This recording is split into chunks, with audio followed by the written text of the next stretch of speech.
નમસ્કાર મિત્રો, એજ્યુકેશન ફંડા ચેનલમાં આપનું સ્વાગત છે। મિત્રો, આજે હું તમને જણાવવા માગું છું કે તલાટી કમ મંત્રી અને જુનિયર ક્લાર્ક જેવી ગવર્મેન્ટ એક્ઝામ આવે તો મિત્રો એ પરીક્ષામાં આઈએમપી પ્રશ્નો કેવા પૂછાઈ શકે તેની માહિતી આપવા માગું છું। તો ચાલો મિત્રો આપણે શરૂ કરીએ। તો મિત્રો, પહેલો ટોપિક એ છે કે નદી કિનારે વસેલા શહેરો। મિત્રો, દરેક ગવર્મેન્ટ એક્ઝામમાં એકાદા બે માર્ક્સમાં આ સવાલ પૂછાતો જ હોય છે। તો મિત્રો ચાલો આપણે તેની માહિતી મેળવીએ। નદી કિનારે વસેલા શહેરોમાં પહેલું છે મચ્છુ, જે મોરબી અને વાંકાનેર પાસે છે। મોરબી અને વાંકાનેર એ શહેરો છે અને મચ્છુ નદી છે। ત્યારબાદ ગોંડલ નદીની પાસે આવેલ છે ગોંડલ, ગોમતી નદીની પાસે આવેલ છે દ્વારકા અને ડાકોર। ત્યારબાદ ભોગાવો નદીની પાસે આવેલ છે વઢવાણ અને સુરેન્દ્રનગર, સરસ્વતી નદીની પાસે આવેલ છે પાટણ અને સિદ્ધપુર, હાથમતી નદીની કિનારે આવેલ છે હિંમતનગર, મેશ્વો નદીની કિનારે આવેલ છે શામળાજી, આજી નદી કિનારીને આવેલ છે રાજકોટ।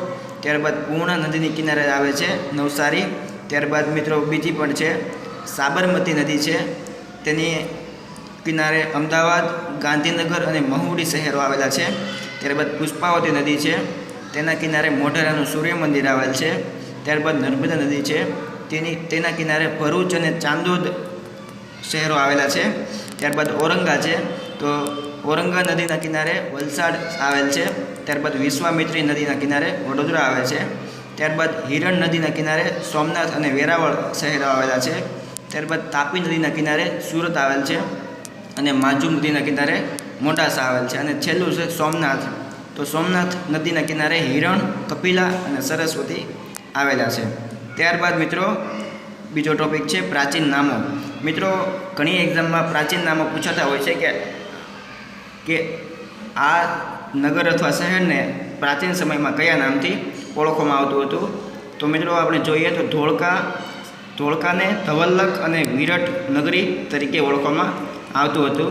ત્યારબાદ ખંભાતને સ્તંભતીર્થ, ડાકોરને ડંકપુર, ખેડાને ખેટક, અડાલજને ગઢ પાટણ અને સોમનાથને પ્રભાસ પાટણ કહેવામાં આવતું હતું। ત્યારબાદ મિત્રો શામળાજી છે તેને ગદાધરપુરી કહેવામાં આવતું હતું, સિદ્ધપુરને શ્રીસ્થલી કહેવામાં આવતું હતું, દ્વારકાને કુશસ્થલી કહેવામાં આવતું હતું, પોરબંદરને સુદામાપુરી કહેવામાં આવતું હતું, પાલનપુરને પ્રહલાદનગર કહેવામાં આવતું હતું, વડનગરને આનંદપુર અને ડાંગને દંડકારણ્ય કહેવામાં આવતું હતું। તો મિત્રો આ થયા પ્રાચીન નામ। ત્યારબાદ મિત્રો અમુક સવાલ છે જે ખૂબ જ આઈએમપી પ્રશ્ન છે અને જે કદાચ કોઈને પણ ખબર નહીં હોય। મિત્રો પહેલો સવાલ છે સીર ક્રીક ક્યાં આવેલ છે? તો મિત્રો સીર ક્રીક એ કચ્છ આવેલ છે, ભારત અને પાકિસ્તાનની બોર્ડર ઉપર। ત્યારબાદ મિત્રો ઉત્તર ગુજરાતનો ભાગ કયા નામે જાણીતો છે?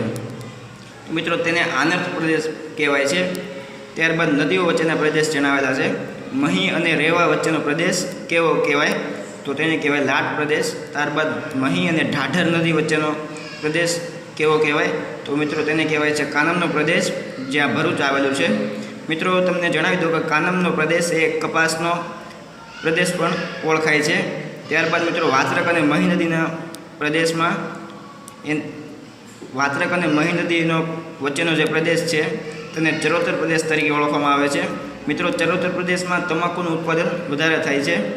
ત્યારબાદ મિત્રો વેરાવળ અને ચોરવડ વચ્ચેનો પ્રદેશ તેને લીલી નાંદેડનો પ્રદેશ કહેવામાં આવે છે। ત્યારબાદ મિત્રો ગુજરાતમાં સૌથી વધુ નદીઓ કયા જિલ્લામાં આવેલ છે? તો મિત્રો આમાં કચ્છ આવે છે।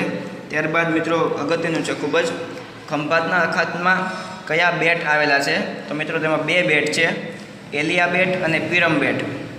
મિત્રો એલિયા બેટ કયા જિલ્લામાં આવેલ છે? તો એલિયા બેટ ભરૂચ જિલ્લામાં આવે છે।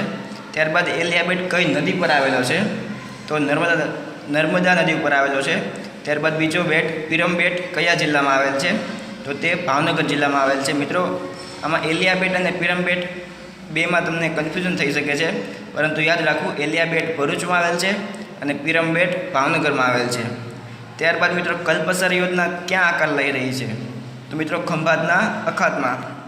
ત્યારબાદ મિત્રો જામનગર નજીક કયો ટાપુ આવેલો છે? તો મિત્રો તેમાં આવે છે પરવાળાનો પિરોટન ટાપુ। ત્યારબાદ મિત્રો આ પિરોટન ટાપુ કયા જિલ્લામાં આવેલ છે? તો મિત્રો તે કચ્છના અખાતમાં આવેલ છે. ત્યારબાદ મિત્રો સૌરાષ્ટ્રનો ઉચ્ચ પ્રદેશ શેનો બનેલો છે? તો બોસાલ્ટના અગ્નિકૃત ખડકોનો. મિત્રો આ પ્રશ્ન ખૂબ જ આઈએમપી પ્રશ્ન છે કે સૌરાષ્ટ્રનો ઉચ્ચ પ્રદેશ શેનો બનેલો છે? તો કે બોસાલ્ટના અગ્નિકૃત ખડકોનો. ત્યારબાદ મિત્રો લઘુનની રચના કયા જિલ્લામાં છે? મિત્રો તેમાં કચ્છ આવે છે. ત્યારબાદ મિત્રો કંઠીના ઘાસના મેદાનો ક્યાં આવેલા છે? મિત્રો તે કચ્છમાં આવેલા છે. અને બન્નીના ઘાસના મેદાનો ક્યાં આવેલા છે? તો તે પણ કચ્છમાં આવેલા છે. મિત્રો આ કંઠી અને બન્નીના ઘાસના મેદાનો એ ઘણી વખત ગવર્મેન્ટ એક્ઝામમાં પૂછાઈ પણ ગયેલા છે અને પૂછાઈ પણ શકે છે. તેથી મિત્રો તેને યાદ રાખવા. Thank you. મિત્રો તમને અમારો વિડીયો ગમ્યો હોય તો અમને લાઈક કરજો અને સબસ્ક્રાઈબ કરજો. અને મિત્રો તમારે હજુ પણ અમને સબસ્ક્રાઈબ કરવાનું બાકી હોય તો અહીંયા જમણી સાઈડ અમારો ચેનલનો લોગો આપેલ છે, તેના ઉપર ક્લિક કરીને પણ તમે અમને સબસ્ક્રાઈબ કરી શકો છો. Thank you.